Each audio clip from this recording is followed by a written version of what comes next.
Substantiate, to establish by proof or competent evidence. Welcome back to Substantiate. I'm the host, William Glasser, bringing you hypothetical sports matchups every single week. Welcome to Substantiate. I am William Glasser. If this is your first time listening, thank you for listening. Let us know if you enjoyed the episode by leaving us a 5-star review in Apple Podcasts or Podchaser. And again, if you're new to the show, we also have a back catalog of some really great episodes where we talk about hypothetical sports matchups like two teams of MLB players playing handball. That was a great episode. Or Michael Jordan versus Stephen Curry playing golf. Or there was a 2-part episode of CEOs of some major companies playing football. But anyway, in today's episode, I started recording and I did not think I was going to have a guest on, and so I recorded 40 to 50 minutes of some solo content, but then fortunately I got a response from Marc Saulino, and so we had a different conversation about the Super Bowl, and I edited them together so that this episode didn't get too long. But Mark and I, we really go in depth a bit into the Super Bowl and the offenses more specifically, and Patrick Mahomes and Tom Brady. And anyway, I think my editing job really cleaned things up a bit so that it'll make sense as you listen to it. Just some other announcements. So last week I mentioned that I am now on Clubhouse at William Glasser, and starting this Friday at 6 p.m. I will be hosting a room. Then at 6 p.m. Eastern Time, I will be hosting a room just talking sports in general. I strongly encourage that if you're on Clubhouse, come follow me and jump into that room. We're just going to be talking anything and everything sports. You can bring up any topic you want. And I'm also running a Clubhouse invite giveaway because Clubhouse is invite only. It is the audio only, iPhone only social media app. And so there's a bunch of links in the show notes of this episode, but if you just scroll down, it'll be the one that says Clubhouse Invite Giveaway. You click on that, it takes you to a giveaway page. You put in your email so that I can contact you if you win, and there's a bunch of different ways to get entries, and I think you can get like up to 28 entries. It's pretty great. Do all of them to increase your chance of winning. And I'm also starting an email newsletter each week. Gonna have some exclusive content on it, some links to episodes, and maybe some other social media content that I create. And you can sign up for that down in the show notes as well. That one's going to be email sign up or something along those lines. So that's some great stuff. And, of course, follow all of our social media pages. Facebook at substantiatepod, Twitter, I tweet just about some sports games going on, at substantiatepod. Instagram, I post some IGTVs. I'll be posting one later this week, so that is also at substantiatepod. And normally in this kind of episode, I would go into my picks and different bets for this game, but this episode was long enough, so I did an offensive player comparison, and then I cut it off at the end. So I'll also just I'll create a video for it on IGTV with my picks later in the week. Also, that way the odds are more solidified. And yeah, so again, just check that out later in the week, depending on what day you're listening to this. Make sure to check out the Clubhouse. And again, there are a ton of links in this show notes of this episode. But, I mean, really go through all of them. They're really just great links. And just always remember that the best way to help substantiate grow is to tell a friend or tell two friends. Tell as many friends as you want. And just to share substantiate on your social media accounts. And that's really the best way to help us and to help us grow. Yeah, I mean, listen, I've been talking for long enough in this intro, over 5 minutes now, so let's just get into my chat with Marc here today. Today, I am here with Marc Saulino. How are you today, Marc? Doing all right. How's it going? Thanks for having me. Yeah, great. So you have this awesome company, StatementGames. We'll get more into it at the end of this conversation, but just do you want to explain a little bit about it? Yeah, sure. So basically, StatementGames is a free-to-play sports gaming platform. You can access it via www.statementgames.com.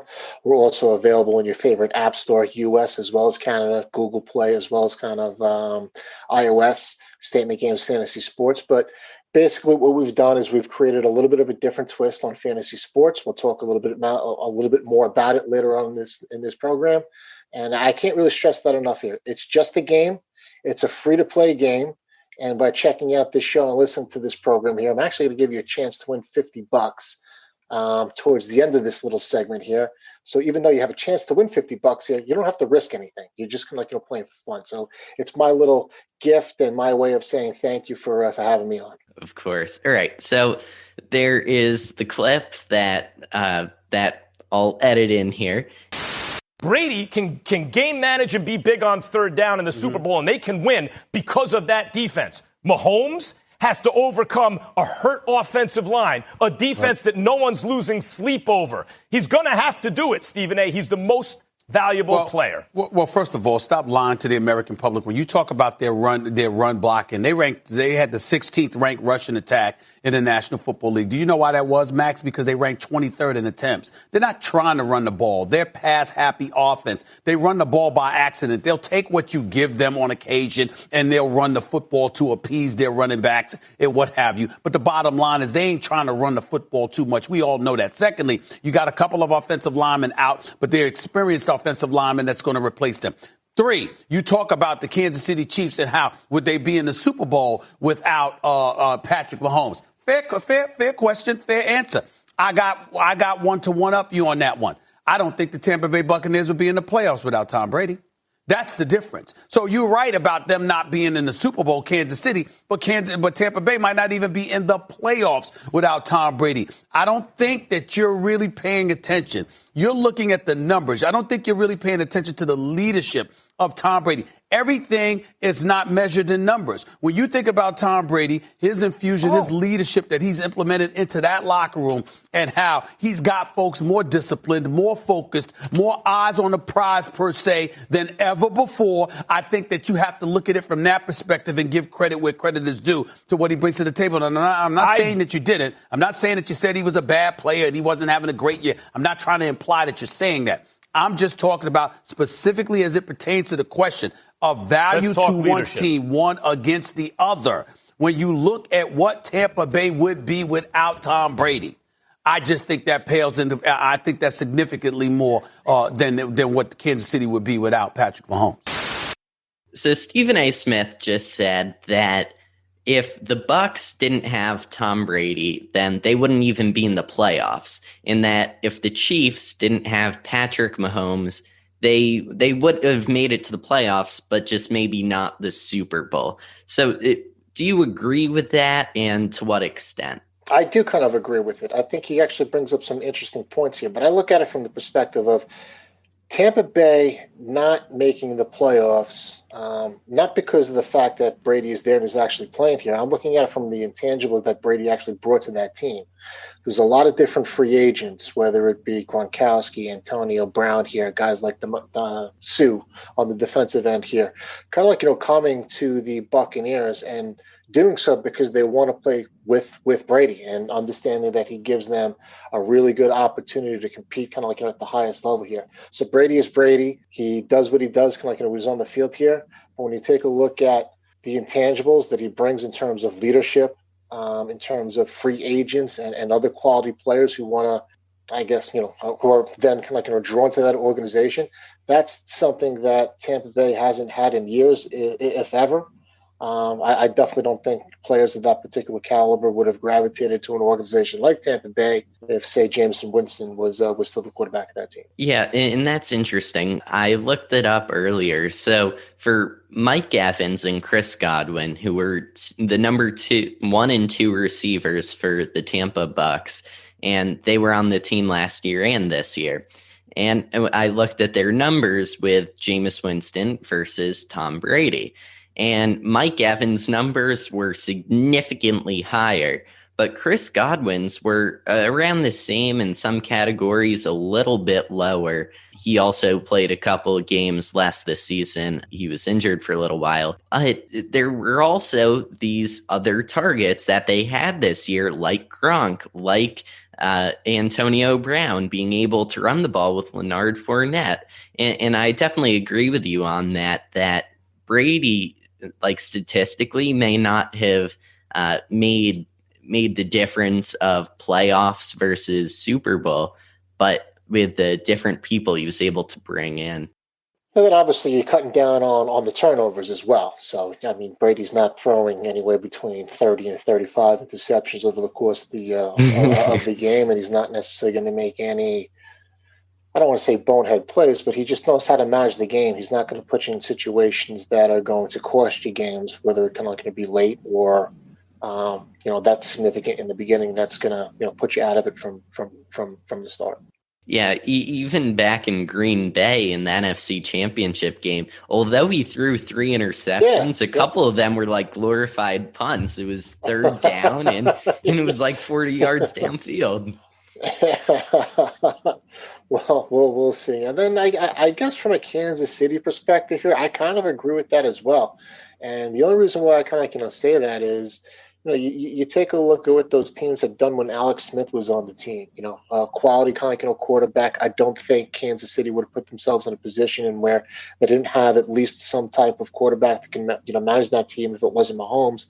And between the offensive weapons that they actually have, definitely playing a little bit better on defense as of late.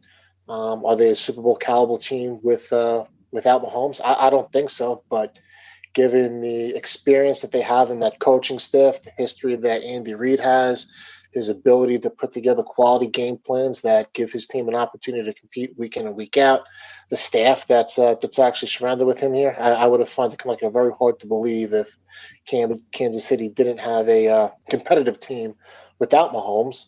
Would they be a Super Bowl team? I don't think so, but competitive nonetheless. Yeah, and it all depends on who you would have to sub in for Mahomes, because obviously if you go with Chad Henne, who played a couple weeks ago, then maybe not. But assuming that they can find a reasonable other quarterback, yeah. And Mahomes' quarterback rating this year was 82.9, which was second in the league, with a completion percentage of 75.5%. And when you look at the amount of those receptions and touchdowns between Travis Kelce and Tyreek Hill, Mahomes has 38 touchdown passes all season. Travis Kelce has 11 touchdown receptions, and Tyreek Hill has 15. So that's already just so many. And I think that they lack a little bit of the being able to spread it out between some other elements in the game. What are your thoughts on that? Look at you. You're on the ball. You got all these stats kind of like ready to fire away here. did your homework. I agree with pretty much everything that you kind of said here. I mean, look at what guys like Kelsey kind of does. His ability to kind of 13 receptions like the last week over here, kind of pretty much big target, owns the middle of the field.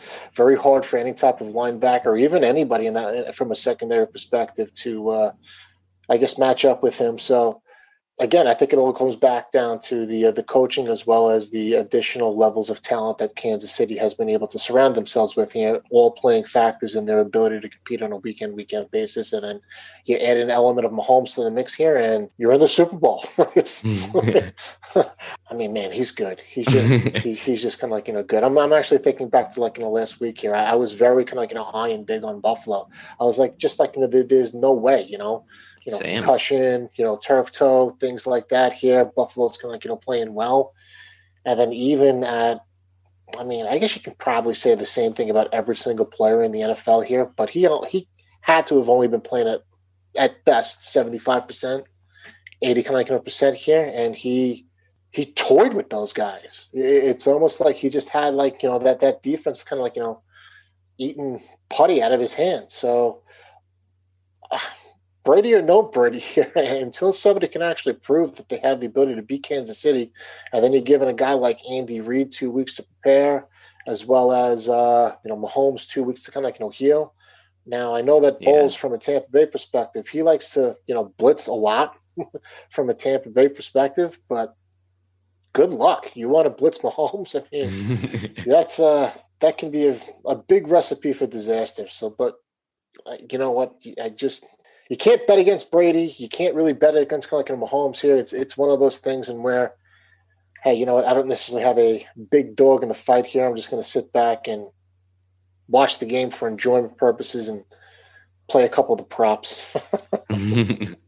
Yeah, one thing that I had thought about going into the AFC Championship game was Kelsey and Tyreek Hill are they're very good tight ends and wide receivers respectively, and so maybe they'd be able to patch up some of the maybe mistakes that Mahomes would have in his game, but we didn't see that necessarily as much as I was expecting. I mean, they crushed the Bills. Yeah, it's like a routine then too. I mean, again, another team in a championship game, they spot them 9-10 points, and it's like it doesn't even freaking kind of phase them. No points until did they score in the first quarter of that game? I don't think they did. No, I think it was 9-0. Very right? very early, in the second quarter, and it was to actually to be able to move the ball and score pretty much at that will with basically 3 quarters of football. It's impressive. It's amazing.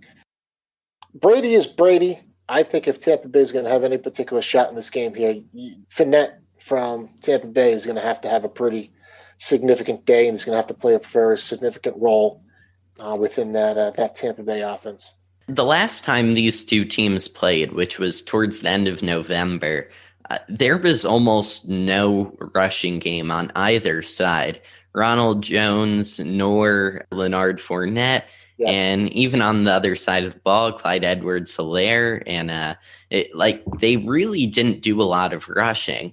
So, do you think that maybe they'll try to switch things up and go with the running with Fournette, obviously off of the explosive game he had against Green Bay? I think Tampa Bay, you're going to have to. I think Kansas City can do whatever the heck they actually want. They're going to play kind of their game. I mean, think back to that game against Cleveland, the 4th and 1, or they're throwing the ball on 4th and 1 to kind of close out that game. So they're just safe but explosive passing team here. So I don't expect a big running game out of Kansas City, but most of the passing plays that they have within that offensive playbook here, they're like running plays anyway. They're just different. Yeah, then when it comes to the way the defenses adapt to that, I think, well, okay, if you look at strictly what happened in that last game, you have there was almost only passing game. So then you would think, okay, well, based off of that, then, this week in practice, we should be pounding out the passing defense a lot. But then that opens the opportunity with kind of like or thinking in the other way about, okay, well, if they're going to practice the passing, then we can just run through. And there's kind of this reverse psychology going on here that, you'd think that they should have to mix it up. I think when you get to this game here, you gotta play the game that you actually play. I mean, you don't want to change who you are and go against the grain with something that's already gotten you to this point. So I don't think either team changing that much. I do think Tampa Bay is going to have to do some things slightly different from a running perspective here. I'm fascinated on the defensive side of the ball here because they're going to blitz. There's no way that they cannot compete in this game if they can't necessarily get to the quarterback either with their front floor, and they have to get to them with the blitz as well. And like I said, Bowles, I'm sure you would actually know here, but I'm pretty confident to say that Tampa Bay is the most blitzing called team in the NFL. That sounds right. Or close to it. Maybe Pittsburgh or something like that here, but I'm pretty sure that at one point, they were and probably still are, I guess, a football team that has blitzed the most a lot here. And like I said, doing that against Mahomes, good luck. You can say the same thing from Kansas City and, blitzing Brady. Brady's obviously not that nimble or mobile anymore here, but he's got that, quick release, and he's definitely got weapons on his side of the ball. But is it enough to really keep up with the firepower of Kansas City, who can actually go a quarter of not scoring anything here and still wind up with 30 to 33 points a game here? Yeah, and that was a theme in their postseason last year, coming back from crazy deficits, and then eventually just running out of fireworks because they scored too many touchdowns. And then even in the regular season, it looked like they were kind of, I don't know, I don't want to say sleepwalking, but sleepwalking through a couple of these regular season football games, and having a couple of the analysts that I've actually seen pick against them or be concerned with Kansas City going into the playoffs just because of the fact that they rested Mahomes the last game of the season, as well as guys like Kelsey and things like that. They wound up losing to the Chargers. They really weren't firing all cylinders in the weeks leading up to week 17 here. You actually saw in the playoffs here. I mean, hey, you know what? They dodged the boat in that in that Cleveland game here. And then, all right, you're thinking they're ready. They're ready to be beat. And, Buffalo comes in hot and they just toyed with them the entire game. So when everything was on the line and the chips are on the table here, this is what this team is actually built for. I'm fast. I'm pretty, I wouldn't say that I'm, overly hyped or excited for the upcoming Super Bowl and things like that, but I'm fascinated from just a strategy perspective on what these coaches are actually going to do. I mean, both coaches are very easy to root for. I mean, Andy Reid's a great guy, very well respected in the NFL. Arians has been in the league for years, very well liked coach. I wouldn't mind seeing either one of those coaches win. Yeah, and if we look back to the AFC championships just a couple of years ago, last year was Titans at Chiefs, and then the year before that was Patriots at Chiefs. So these two quarterbacks have actually played each other in a championship before, even if it was only the conference championship. And this is the first time that the quarterback that won the last two Super Bowls is playing against each other in the Super Bowl, which I think is a pretty cool stat, or not stat, but just interesting thing. Then also you got the fact that you got one quarterback that's 17 and a half years older than the other one. Yeah, it's crazy. 18 years. Just to think about that, Brady was going into college at Michigan, and Patrick Mahomes was just being born. Yep. Yeah. All right. So then there was this one interesting statistic that I had seen where the Chiefs up until last week, I think, hadn't covered the spread in any of their games since like October. It was kind of a crazy thing, especially the team of that stature. So, do you have any thoughts about that and why maybe? Yeah, they were, again, I don't want to say sleepwalking, but they're built for the prime time, kind of like, big kind of, games, and they can look a little lackadaisical at times, especially during the regular season. But let's just take all that, fun stuff and completely throw it out the window leading up to kind of like, Sunday. Yeah, I mean, it's just crazy to think that a team like them, like for so long, couldn't get however many points. But then at the same time, they hadn't had any blowout losses this year. They haven't. I think they had 2 losses this year. They never lost by that much. They were a fairly consistent team all year. So I mean, that was going in their favor. I mean, think about it. You kind of like it's just kind of like funny because you had, I guess, at one point here, you had some rumblings about Kansas City, and this is when I kind of like jumped on the Buffalo bandwagon. But you had a team that was literally 14-1 here, and you had a lot of analysts like talking about how they lost the step. So you basically just come off the Super Bowl, and where you kind of like rip through the league here. You're now another 14, 15, 13, 14 win team here, and people are talking about how you're not necessarily, winning by enough. And as a result of that here, you're, a prime candidate to be picked off. Yeah. All right. So now taking the spreads and stuff and transitioning into some prop bet type things. So what are some of your, or some of the prop bets that you find really interesting this weekend?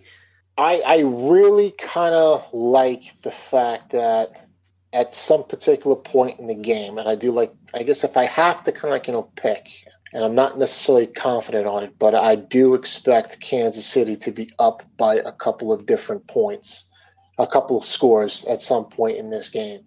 And I think Tampa Bay will get to a point where they need to throw the ball a little bit more than they're comfortable with. So the fact that, knowing that they're going to be in positions to throw the ball, I like kind of like, picks like the Kansas City defense over 2.5 sacks as one pick that I'm kind of targeting in on. I think that Mahomes is poised for this type of game here. So I also like picks like Tampa Bay defense under 1.5 turnovers for this game. I like the fact that I think, all right, so it's 0.5. So I just basically need 1 touchdown out of Fournette. So I like the over. I like the over there. And let's see here. I mean, it's just, I got to take a look at what the passing yards are for Brady and Mahomes. But I think both of them are, I think one is maybe like around 295, and maybe like, Holmes is around like, 315 yards kind of like, passing. So I think they're right. So I'm kind of like, staying away from like, those. But off the top of my head, those are some of the picks that I'm actually, looking for. And there's not necessarily kind of like, a rhyme or a reason, for this here, but you kind of like, you had the Patriots Rams Super Bowl, which was a little low scoring.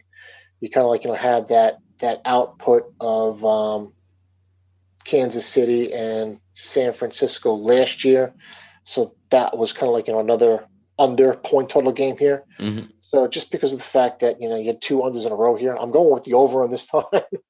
So I like the points total as an over. I don't think that either team will come out to slow starts. So those are some of the things that I'm eyeing. Yeah, I think as of tonight, Monday night, I think I saw earlier that the over-under was set at 56.5. So, I could definitely see it. Which is a lot of points. I mean, I'm not necessarily betting the house on it, but yeah, when you take a look at, pick your poison, Kelsey, or whatever it may kind of be here, and the way that they're just, it's going to be hard to pick the under in these games. Yeah, especially with 2 great quarterbacks. One of the greatest of all times, and then in upcoming that has very much potential to be one of the greatest of all times. I tweeted out a week or two, last weekend that this game is going to be the GOAT of the last generation playing the GOAT of the next generation. And, it's kind of a nice transition between eras of football, depending on how long Brady lasts. I don't think he's slowing down. So, but then, I mean, if he freaking wins this year, man, I mean, what more do you possibly want? I can see him kind of like, riding off and a just saying, hey, you know what? Yeah, just what else is there to do? But knowing him, what is he, 42? 43. 43. He said he wants to play to 45, so that gives him 2 more years. Yeah, let's see. Right now he's got 6 rings. So say he wins on Sunday, then that's 7. Then he's still got 3 fingers left. It's nuts. It's an interesting game. I'm looking forward to it. Yeah. So do you want to speak a little bit more now about Statement Games? Yeah, sure. So like I said, it's StatementGames.com. We can find us in the App Store. What we do is we're a free-to-play gaming platform. We've created a brand new, different type of fantasy sports. I actually received a patent on the process in which we kind of going to run statement games. So this is kind of how it works here. We create games that are an individual sporting event. So you have the Super Bowl coming up this weekend, the Chiefs and the Bucs. So I'm going to present you with a list of questions or props, game props and player props that are specific to that sporting event. Brady over under 285 yards passing or 295 yards passing. The Chiefs defense over or under 1.5 sacks for the game here. There's different kind of picks that you can actually select from. It's broken down into various different categories: quarterback, running back, wide receiver, tight end, defense, kicker, so on and so forth. And as you review this list, you're going to have to make 10 picks. And as you make your 10 picks, you want to rank those picks in order of confidence from 10 through 1. So as the Super Bowl plays out, if your number 10 pick becomes correct, you get 10 points. If picks 9 through 1 are incorrect, well, now you just have a total of 10 points. You're going to play in a league of anywhere between 8 to 12 people, and the person with the most points from correct picks at the end of the Super Bowl wins. This is a free-to-play game. You're playing for what we call Statement Games coins or credits. You get coins or credits by finishing either first, second, or third at any contest that you actually play in. It's your job to accumulate as many coins as you possibly can from within the platform. And when you're ready, you want to exchange those coins for a cash gift card of your choice. So we have anywhere between 80 to 85 different retailers that make up the Statement Games rewards program. NFL Shop, NHL Shop, Nike, Under Armour, Google, Amazon, Papa John's, whatever it is that you can kind of think of. Odds are that it's kind of in there. You simply exchange those coins for a cash gift card of your choice. So the offer that I'm going to make for you guys, anybody who is within your family or listening to the show, if you check out Statement Games, it's pretty easy to log into the system. Anybody who's willing to play this upcoming Sunday's Super Bowl game, you have a little fun. You make 10 picks. You play in a league. If you go 10 for 10 with your picks, in addition to any credits that you win from Statement Games that can be exchanged for cash rewards, I'm personally going to come to the table and pay you out $50 kind of cash on top of what you kind of win just for doing. But you got to be listening to the show. This is not something that I'm going to be talking about on the Statement Games network. This is for your audience kind of only. And have fun with it. I am new. I am kind of a startup. The whole Statement Games concept is a family-originated concept. I've been playing this game since I was a kid. My dad came up with the initial concept, all in an effort to get my younger brother and I to, take an interest in other things besides the full disclosure, the Yankees, the Knicks, the Rangers, and the Giants. So this is something that we would play on Thanksgiving Day with my family up in the Boston area. We would play this in different kind of settings when our home teams weren't kind of playing, but it's a fun game. It's a family originated concept. You have a little fun with it, and if you don't mind, follow us on social media. It's at Statement Games, and in doing so, give us your feedback. Kind of tell us what you like, what you don't like here. I mean, the little things that I get from people like you guys in your community helps us kind of build out the product to continue to grow as a business. Yep, and how can they specifically enter so that they know that it was coming from here to win that $50? I would say if they go ahead, let's see, I'm on Twitter, Instagram, Facebook. It's literally at StatementGames. So either if you tweet at us or if you drop a comment in one of our posts or anything like that, or if you want to send me an email, which is simply marketing@statementgames.com. Hey, you bozo, I heard you on your show, and I want part of this, this $50 kind of offer, and then you're that's it. You're in. I don't think you're going to have a hard time trying to track me down, especially if you win. So I'm not really that concerned about it. Yep, and all of these links and emails, they will all be in the show notes of this episode. So just scroll down there. Here you go. And in your website, do people have the ability to comment on it? No, right. they don't, but they can. I can create an Instagram or Twitter, or Facebook post for. But if you create kind of a post and you tag us. If they drop a comment in your Twitter feed, or if they drop a comment in your Instagram post as well, and tag us as well, it's that kind of Statement Games. Yep. We'll go from there. Yeah, definitely. I hope that we get someone lucky out there that it wins. Happens. Like we were talking about. This is. I do a lot of these little shows here, and this has gotten me into trouble in the past, but it's all in good fun, so I don't mind. Yep, and that's great. It looks fantastic. The website super easy to use, and the App Store and Google Play.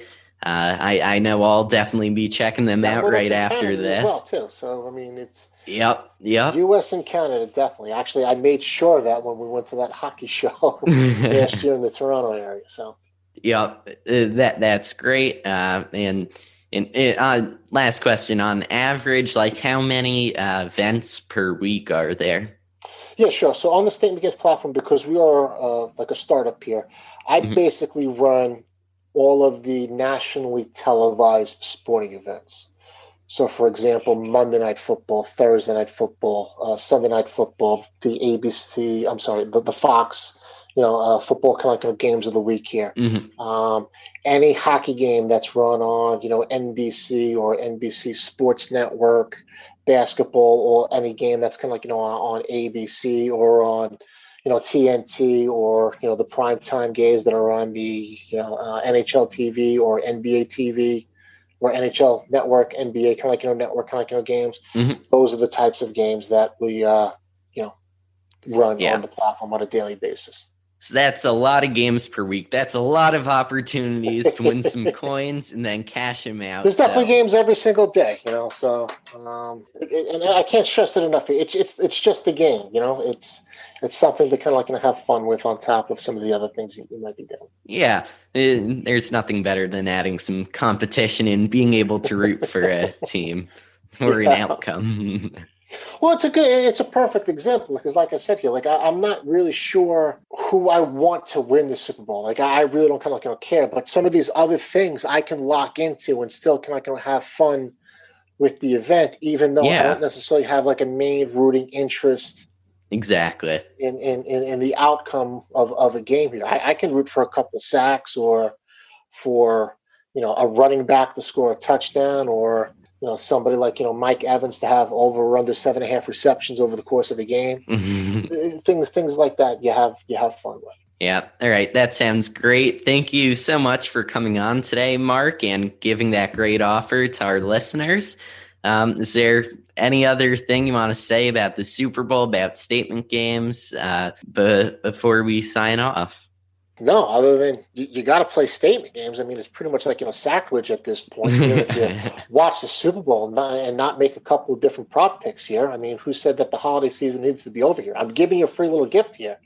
nice little kind of like gift where you can actually win some extra dough or some cash. Yeah, you got 2 jobs during the Super Bowl. There you go. You gotta play Statement Games, and you gotta check out my Twitter. Yeah, there you go. Yep, that sounds great. Again, thank you so much, Mark, and best of luck. Thanks a lot. Appreciate it. Talk to you soon. Yeah, so that was Marc Saulino. He runs that company, StatementGames. Great stuff. I've already signed up for it. And again, all those links down in the show notes. And they've got great social media channels as well as their blog and big stuff coming from them soon. Just a really fun game and a great way to add a bit of competitiveness to the Super Bowl or any game you're watching. So now we're going to get into an offensive player comparison for the Chiefs and the Bucs. Let's start off this Super Bowl preview with some offensive player comparisons. We're going to compare the offenses as a whole as well as the individual players. So we'll start with the individual players. So at the quarterback spot is Patrick Mahomes with the Chiefs and Tom Brady with the Bucs. Patrick Mahomes has hosted the AFC Championship for 3 years in a row. He's won the last 2, losing the one to Brady back when he was on the Patriots. Mahomes has 38 touchdowns this year, which places him 4th in the league. He has only 6 interceptions, which puts him tied for 5th in the league. And he has 4,740 passing yards, which puts him 2nd in the league. And his quarterback rating is 82.9, which also puts him 2nd. This year, the Chiefs played the Bucs back in Week 12 when they beat the Bucs 27-24. But what I'm getting at here is in that game, Mahomes' quarterback rating was 82.9, which is consistent with his for the season. His completion percentage was 75.5%. He had 462 passing yards and 3 passing touchdowns. Right, he had a great game when they won 27-24. They had 2 field goals to go along with their 3 touchdowns, and that gets them to 27. He also had 0 interceptions that game. So now that just taking that, leave it as you will, and let's flip over to Tampa and Tom Brady. Tom Brady had 40 touchdowns this season, which put him at tied for 2nd place in the league. And he had some of the deepest receiving core in the league, which we'll get into in just a few minutes. But he was tied for 2nd in the league with 40 touchdowns. And he is 43. Patrick Mahomes was in 4th. And Mahomes is 25. Brady is 18 years older than Patrick Mahomes. That's crazy. But Tom Brady threw 12 interceptions this season, placing him at tied for 28th. He missed a few throws this year, but he still had 4,633 passing yards, putting him at number 3 in the league, right behind Mahomes. His quarterback rating, 72.6, placing him 9th. That's still good stuff right there. And then we go to his stats against the Chiefs. And his quarterback rating was 72.6, so a bit below Mahomes. His completion percentage was 65.9%, which puts him around almost 10% lower than Mahomes. He had 345 passing yards versus KC, Again, lower than Mahomes' 462. But here's the important part. Where you put the points on the board is by getting a touchdown. But they had the same amount of touchdowns. They each with 3. So if we just look at that in terms of their yards, yep, pretty similar. The one thing that Mahomes has that Brady does not at all is being able to run the ball. Mahomes, he sees an open lane, bang, he's taken that. Don't worry about him compared to Tom Brady. The man's 43. He's got to be protected back there. Unfortunately, the Bucs have a good offensive line.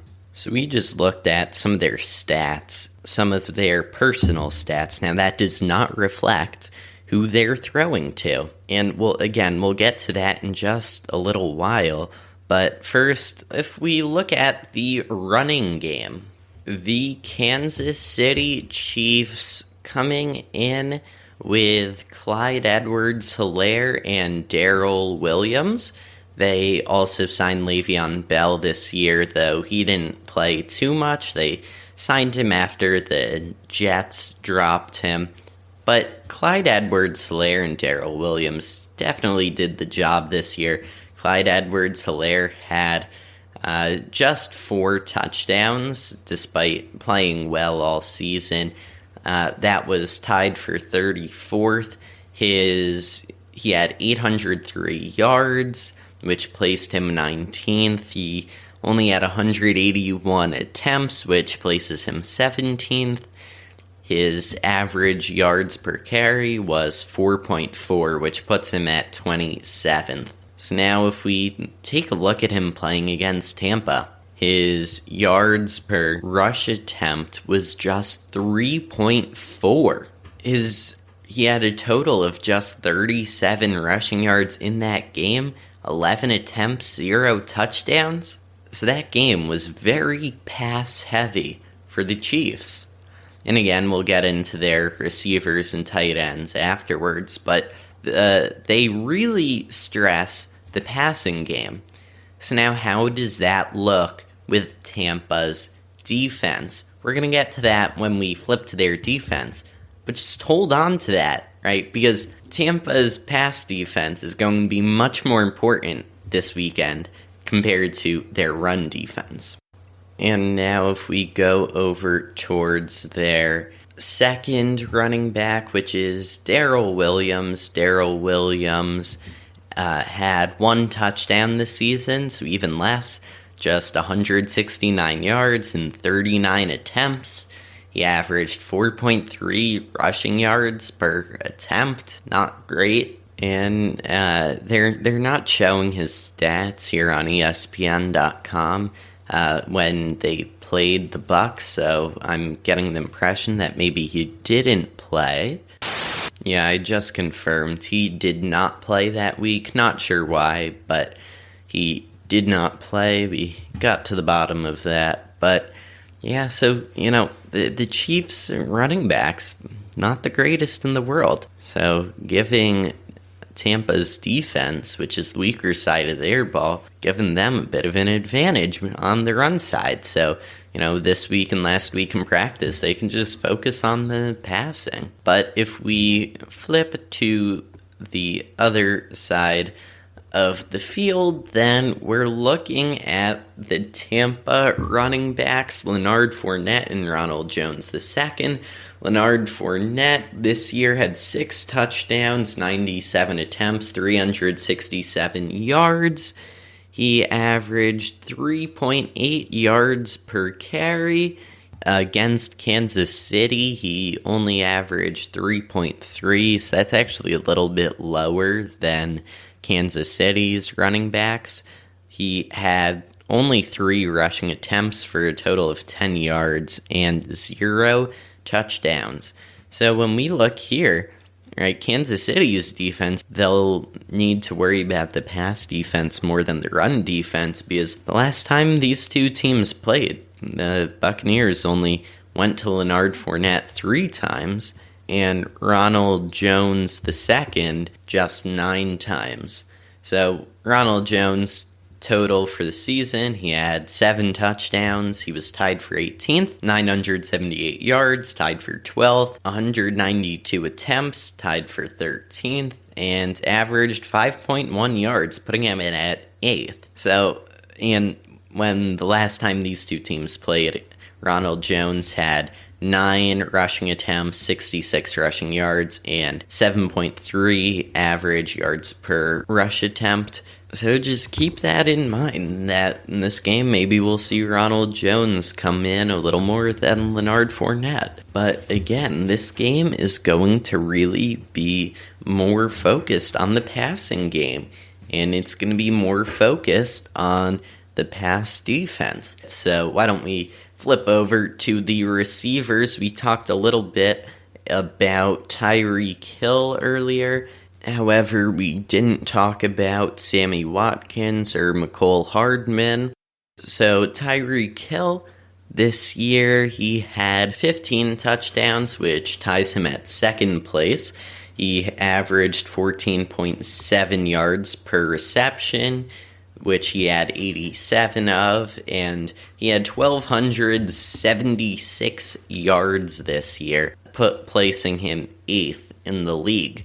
Now, against Tampa Bay, his yards per reception averaged 20.7. That is extremely high. He had a total of 269 receiving yards. He had a total of 13 receptions, and he had 3 receiving touchdowns in that one game. That means that all 3 of Patrick Mahomes' touchdowns went to Tyreek Hill. So, Tyreek Hill, truly magnificent numbers this year. But let's, just for kicks, look at Sammy Watkins. Sammy Watkins, total of 2 touchdowns this year, tying for 105th. 421 passing yards, 37 receptions. He averaged 11.4 yards per reception. Back against the Buccaneers, he had 4 receptions, 0 touchdowns, 38 yards, averaging 9.5 yards per reception. Again, they just don't target him that much. He had 7 targets that game. He caught 4 of them. Okay. I mean, not that bad. You know, it's not like he fumbled or anything. It's nothing too much to worry about with him. But again, that's the only problem. There's not too much to worry about with him, which gives Tampa's defense another advantage. And now if we head over to Mecole Hardman, who's the third receiver on KC. He had 4 touchdowns this year, 41 receptions, 560 yards. So just a little bit better than Sammy Watkins. Back against Tampa Bay, he had no touchdowns, 3 receptions, 23 receiving yards, and an average of 7.7 yards per reception. Nothing too much to look into here, but again, just Tyreek Hill in that receiving core. He's the guy to keep your eye on. He's the guy that on Monday morning, who, if the Chiefs win, is going to be in the headlines, right? He and Patrick Mahomes. So we're not going to look too much into these other receivers, and let's look at who they're going up against, which is Mike Evans, Chris Godwin, Antonio Brown, and Scotty Miller. So if the Bucs have a great number 1 wide receiver, a very good number 2 wide receiver in Chris Godwin, a experienced number 3 wide receiver in Antonio Brown, and their number 4 receiver is Scotty Miller, who had a spectacular touchdown in the NFC Championship game. He was targeted just 3 times, but with a 39-yard touchdown. But again, he did not play against Kansas City when they played the first time. But overall, their number 4 receiver had 3 touchdowns, 33 receptions, and 501 yards this year. And in terms of average yards per reception, he was number 14 in the league. So let's keep an eye on that. Scotty Miller's 14 in the league. Now let's work our way back. Antonio Brown, number 3 receiver. He was 10.7, so 93rd in the league. He had 4 touchdowns this year, 483 yards and 45 receptions. They threw to him a bit back against Kansas City. He had 2 receptions, 0 touchdowns, 11 yards, and an average of 5.5 per receptions. They didn't actually throw to him that much in that game, but that could change this week now that they've already played once and the defenses can adapt. All right, working our way back to number 2, Chris Godwin, 12.9 average yards per reception, placing him number 46. We went from like 14 to 83 to 46. So Scotty Miller is the guy to throw to if you want to get some yards, apparently. Though he may not be as consistent in terms of their play calling. So, again, Chris Godwin, 7 touchdowns this year, 840 yards, 65 receptions. It wasn't too special, but the problem was he was out this year for a few games. So, again, don't read too much into that, but he's a great receiver. And now if we come to number 1, Mike Evans, 14.4 average yards per reception, placing him 21st. So Scotty Miller is actually number 1 on the team. He had 13 touchdowns, a total of 1,006 yards, putting him number 18th in the league, and the touchdowns was 4th in the league. And he had 70 receptions, just 5 more than Chris Godwin. So their receiving core is pretty deep. They've got 4 guys, 2 of which they can definitely count on, and another 2 that, when the time is right, can make a catch in a good moment. But receivers can only do so much. So now let's come over to these star tight ends. We got Travis Kelce, who is, the top 3 tight end in the league. He had 11 touchdowns this year, which ties him for 5th place. He had averaged 13.5 yards per reception, which is a little shorter than most, putting him at 36 in the league. He had 105 receptions. He had 1,416 passing yards, putting him 2nd in the league. Back against Tampa, he had 10.3 yards per reception.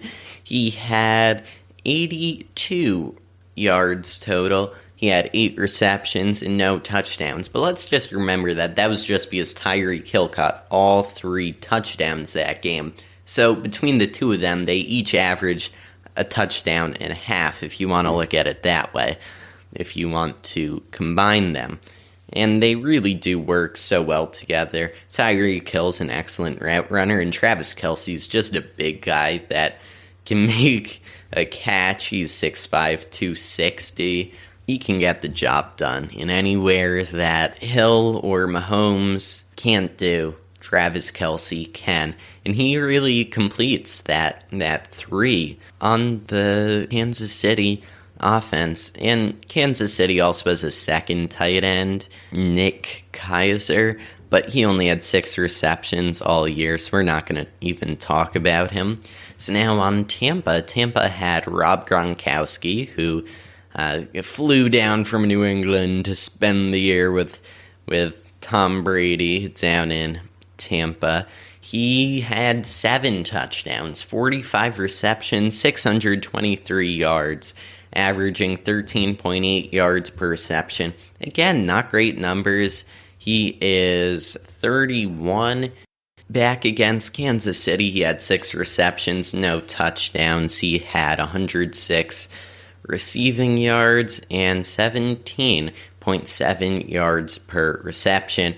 He had a good game. 17.7 is pretty pretty good. And if we look over at Cameron Bate, who is the second tight end, he had 2 touchdowns all season, 28 receptions for 282 yards, averaging 10.1 per reception. So one thing that I found interesting about this when I was putting a graphic together, which you can check out on Instagram, I had touchdowns over receptions over yards, just in the way I organized it.